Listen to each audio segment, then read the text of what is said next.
우리의 전래 동화인 공지팥쥐는 모르는 사람이 없는 동화일 겁니다. 이 동화는 다양한 판본이 있기는 하지만 기본적으로 인생 역전, 동양의 신데렐라형 스토리로 유명하죠. 일단 우리가 알고 있는 공지팥쥐의 이야기는 이렇습니다. 옛날 조선에 최만춘이라는 퇴직한 관리가 살았습니다. 최만춘에게는 아내가 있었지만 몸이 약했던 아내는 딸을 낳고 시름시름 앓다 목숨을 잃게 됩니다. 최만춘은 딸에게 콩지라는 이름을 붙여주고 마을에서 젖동량을 하며 열심히 콩지를 키웠습니다. 어느덧 콩지가 14살이 되니 최만춘은 배씨라는 새 부인을 얻게 되는데요. 계모 배씨에게는 콩지보다 한 살 어린 팥쥐라는 딸이 하나 있었습니다. 팥쥐는 외모도 성격도 모두 엄마인 배씨 부인을 닮아 있었는데 그 성정이 매우 고약했습니다. 계모 배씨는 집으로 온 이후로 부녀의 사이를 이간질해 최만춘이 콩지를 미워하게 만들었죠. 또 계모와 팥쥐는 최만춘의 눈을 피해서 마음씨 고운 콩지를 괴롭혔는데요. 콩지에게 산비탈에 자갈밭에 김을 매라고 하며 나무오미를 주고 팥쥐에게는 모래밭을 매라며 새오미를 주거나 구멍난 큰 독에 물을 가득 채우라고 하는 등 사실상 불가능한 일들을 시키지만 소와 두꺼비가 콩지를 도와주어 위기를 넘기게 됩니다. 어느 날 콩지의 친어머니의 외갓집에 잔치가 열려 콩지를 초대했는데 배씨와 팥쥐는 콩지가 잔치에 가는 게 싫었습니다. 그래서 콩지에게 배짜기와 거피, 석섬 찢는 일을 맡기고 본인들은 잔치에 가버리죠. 잔치에 가고 싶었던 콩지는 배를 짜며 눈물을 흘리는데요. 그 순간 선녀가 나타나 배 짜는 것을 도와주고 비단옷과 꽃신을 선물해줍니다. 거피를 찢을 때는 참새들이 나타나 거피 석섬을 찢는 것을 도와주었고 그렇게 콩지는 배씨가 시킨 일을 순식간에 다 끝낼 수 있었죠. 모든 일을 끝낸 콩지는 선녀에게 받은 비단옷과 꽃신을 신고 외갓집에 가게 되는데요. 콩지가 강을 지나는 도중 마을 원님의 가마를 피하다가 실수로 시냇물에 꽃신 한 짝을 빠뜨려 버립니다. 우연인지 운명인지 원님이 물에 떠내려오는 꽃신을 보고 주인을 찾아줄 생각으로 줍게 되죠. 한편 잔치집에 도착한 콩지를 본 배씨는 친척들이 안 보이는 곳에서 콩지를 꼬집고 구박했는데요. 그걸 본 손님들은 아무도 콩지를 도와주지 않으며 배씨를 흉보기에 바빴습니다. 그렇게 잔치가 진행되는 도중 관아의 사람들이 찾아와 꽃신 한 짝을 들고 주인을 찾는다고 하는데요. 배씨와 팥쥐는 꽃신이 서로 자기의 것이라고 우기게 됩니다. 하지만 꽃신은 그들의 발에 맞지 않았죠. 그때 잔치의 손님으로 온 노부부의 콩지의 신발이 한 짝 없는 것을 보고 그 신발은 콩지의 것이라고 말해주었고 콩지는 그제서야 꽃신을 신어보는데 꽃신은 콩지의 발에 딱 맞았습니다. 그렇게 콩지는 마을의 원님 앞으로 불려가는데요. 콩지를 본 원님이 첫눈에 반해 콩지를 아내로 맞이합니다. 그리고 원님이 그동안 콩지를 구박하고 거짓말을 한 배씨와 팥쥐에게 벌을 주려고 했지만 마음씨 착한 콩지가 두 사람을 용서하고 원님을 말리는데요. 무사히 풀려난 두 사람은 개과천선하면서 이야기는 끝이 나게 됩니다. 하지만 계모 배씨와 팥쥐가 곤장을 맞거나 마을에서 쫓겨나는 이야기도 존재하죠. 그런데 이렇게 끝나는 줄만 알고 있었던 콩지 팥쥐의 뒷이야기가 존재한다는 사실을 알고 계신가요? 그것도 아무도 생각하지 못한 아주 잔인한 이야기가 말입니다. 이야기는 콩지가 원님과 혼인을 한 이후부터 시작됩니다. 원님과 혼인하여 행복하게 살고 있는 콩지를 본 배씨와 팥쥐는 매우 셈이 났습니다. 특히 팥쥐는 잘생긴 원님과 혼인을 한 콩지가 너무 싫었는데요. 어느 날 팥쥐가 배씨에게 말을 합니다.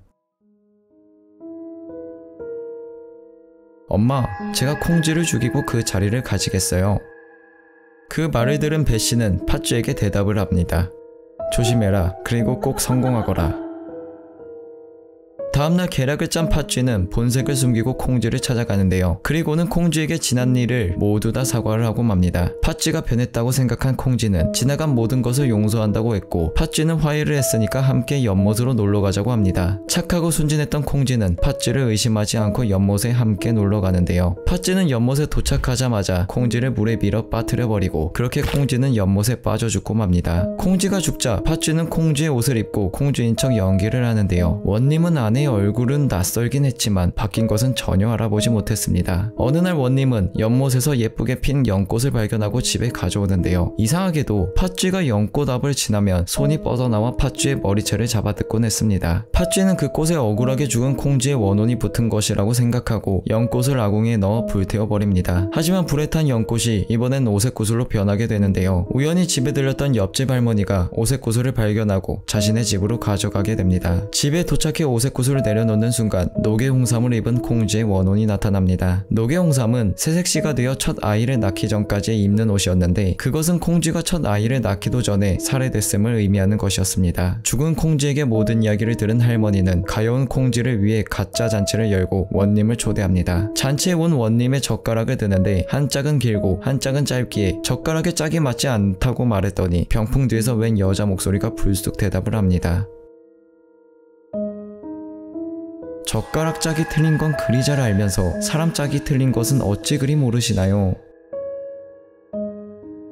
원님이 깜짝 놀라서 쳐다보자 병풍 뒤에서 콩쥐의 원혼이 나타나 피눈물을 흘리면서 얘기를 합니다. 정녕 저를 몰라보십니까? 저는 팥쥐에게 살해당해 연못 귀신이 되었습니다. 허나 기왕 이렇게 됐으니 팥쥐와 행복하세요. 이야기를 들은 원님은 깜짝 놀라 연못을 수색하게 하는데 과연 연못 속에서 콩쥐의 시체가 발견됩니다. 원님은 콩쥐의 시체를 품에 안고 눈물을 흘리는데요. 그 순간 한이 풀린 콩쥐가 숨을 몰아쉬며 살아나게 됩니다. 원님은 콩쥐를 죽인 뒤 거짓 행세를 한 팥쥐에게 절대 용서를 할 수가 없었습니다. 결국 팥쥐는 끔찍한 형벌을 받게 되는데요. 원님은 죄인 팥쥐는 찢어 죽이고 그 송장을 젓갈로 담아 항아리에 봉하라고 명하게 되죠. 며칠 뒤 배씨는 관아에서 선물이 왔다는 소리에 팥쥐가 보낸 줄 알고 한달음에 달려나갑니다. 사자가 가지고 온 젓갈을 본 배씨는 젓갈을 개걸스럽게 먹고 너무 맛있다며 대체 무엇으로 만든 젓갈인지 물어보게 되는데요. 사자가 이 젓갈은 찢어 죽은 당신의 딸로 만든 것이지 라고 말합니다. 충격을 받은 배씨는 미쳐서 웃다가 결국 심장마비로 사망하는 것으로 이야기가 끝이 나게 되죠. 이 이야기는 콩쥐 팥쥐의 원작으로 알려져 있는데요. 매우 잔혹한 이야기라 아이들이 보는 동화에는 어울리지 않기 때문에 현재는 각색되어 잔인한 뒷부분이 많이 삭제되어 알려져 있습니다. 원작에서 배씨와 팥쥐의 죽음을 보면 각색한 이야기보다 권선징악이 굉장히 잘 나타나 있는데요. 사실 이 이야기는 단지 콩쥐의 인생 역전만이 초점이 맞춰진 것이 아니라 아이의 인생을 망치는 부모에 대한 이야기로도 해석을 할 수 있다고 합니다. 배씨는 팥쥐를 아나무인에게 자신이 없으면 아무것도 할 수 없는 사람으로 만들었는데요. 그렇게 팥쥐는 엄마에게 기대어 남의 것을 시샘하고 빼앗을 줄만 알았지 자신 스스로 무언가를 해내지 못하는 사람이 됩니다. 그리고 자신의 욕심으로 인해 거열형을 당해 죽음으로써 생을 마감하게 된 것이죠. 결국 팥쥐를 망친 배씨는 딸로 만든 젓갈을 먹은 뒤 죽으며 딸을 망친 죄값을 치르게 된 것입니다. 그저 착한 아이가 고난 끝에 행복해진다는 이야기로만 생각했던 콩쥐 팥쥐. 그 뒷이야기에는 끝내 착한 아이가 될 수 없었던 팥쥐와 자신의 딸을 욕심만 낼 줄 아는 사람으로 만든 배씨의 끔찍한 최후가 담겨 있었습니다. 계모가 미쳐버린 이유는 바로 자신의 딸로 만든 젓갈을 먹었기 때문이었는데요. 너무 맛있어서 먹다가 무엇으로 만들었는지 물어봤다는 배씨에게 그 젓갈은 어떤 맛이었을까요? 여러분의 동심은 오늘도 안녕하신가요? 여우의 동심 파괴 생생한 이야기 계모가 미쳐버린 이유는 콩쥐 팥쥐 편의 여우였습니다.